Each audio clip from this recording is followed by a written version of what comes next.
যে ব্যক্তি চায় যে তার জীবনটা প্রশান্তিময় হোক, তার জীবনে টেনশন না থাক, ঝামেলা না থাক, যন্ত্রণা না থাক, আবার থাকলেও যেন এগুলো আল্লাহ পাক কাটিয়ে দেন, এমন যদি কোনো ব্যক্তি তাকদির চায়, আমার পরামর্শ হচ্ছে সে যেন বেশি বেশি দরুদ শরীফ পড়ে।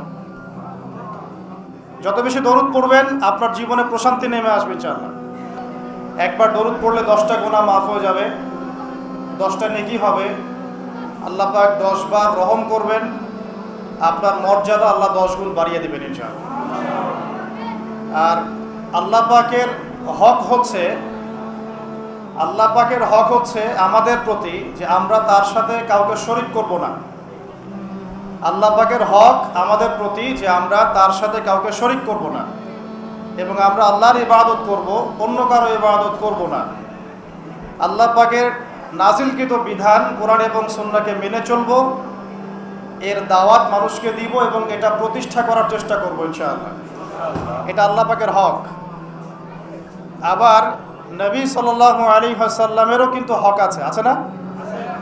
নবী সাল্লাল্লাহু আলাইহি ওয়াসাল্লামের হক হচ্ছে আমরা তার সুন্নত ছাড়া অন্য কারো সুন্নতের উপর আমল করতে পারবো না। নবী সাল্লাল্লাহু আলাইহি ওয়াসাল্লামের আরেকটা হক হচ্ছে আমরা তার প্রতি বেশি বেশি দরুদ পড়ব। এখান থেকেই কথাটা বললাম যে আমরা আজকে জুমার দিন বেশি বেশি নবী সাল্লাল্লাহু আলাইহি ওয়াসাল্লামের প্রতি দরুদ শরীফ পড়ব ইনশাআল্লাহ। যে ব্যক্তি চায় যে তার জীবনটা প্রশান্তিময় হোক, তার জীবনে টেনশন না থাক, ঝামেলা না থাক, যন্ত্রণা না থাক, আবার থাকলেও যেন এগুলো আল্লাহ পাক কাটিয়ে দেন, এমন যদি কোনো ব্যক্তি তাকদির চায়, আমার পরামর্শ হচ্ছে সে যেন বেশি বেশি দরুদ শরীফ পড়ে। যত বেশি দরুদ পড়বেন আপনার জীবনে প্রশান্তি নেমে আসবে ইনশাআল্লাহ। কারণ কি? কারণ হচ্ছে আমরা যদি নবীকে সালাম দেই, নবী সাল্লাল্লাহু আলাইহি ওয়াসাল্লাম সেই সালামের উত্তর দেন। কি করেন? কিভাবে দেন সেটা আল্লাহ জানেন, আমরা ব্যাখ্যা করতে পারবো না। কোরআন হাদিসে এমন কিছু বিষয় আছে যেগুলো ব্যাখ্যা করার দরকার নাই। এই ব্যাখ্যা করতে গিয়ে মুসলিমদের মধ্যে শত শত দল হয়ে গেছে।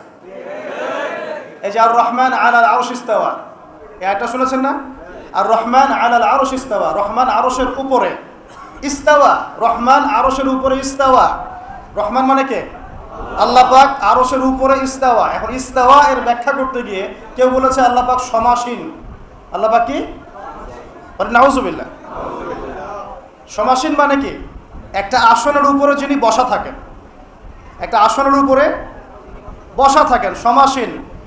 এই চেয়ার বা কুরসির উপর আমি যদি বসি, আপনি বলতে পারেন আমি এই কুরসির উপরে সমাসীন। আল্লাহ পাক কি বসে আছেন? তাহলে যে ইস্তাওয়া এর অর্থ যে করলেন সমাসীন, এটা কুফরি হয়ে গেল না?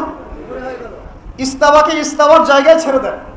আল্লাহ পাক আরশের উপরে ইস্তাওয়া, আল্লাহ তার জাত এবং সিফাত অনুযায়ী যেভাবে থাকার সেভাবে আছেন। আমার ব্যাখ্যা করার প্রয়োজন আছে? ব্যাস, এই ব্যাখ্যাগুলো করতে গিয়ে সমাজে দলে দলে বিভক্ত হয়ে গেছে মানুষ।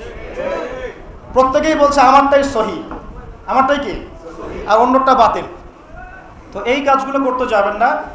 কিছু কিছু টার্ম আছে কোরআন সুন্নাহ, এগুলোকে ওই জায়গায় ছেড়ে দিতে হয়। রাসূল সাল্লাল্লাহু আলাইহি ওয়াসাল্লাম কিভাবে সালামের উত্তর দেন আমার তো ব্যাখ্যা করার দরকার নেই। আল্লাহ পাক যেভাবে তাকে তৌফিক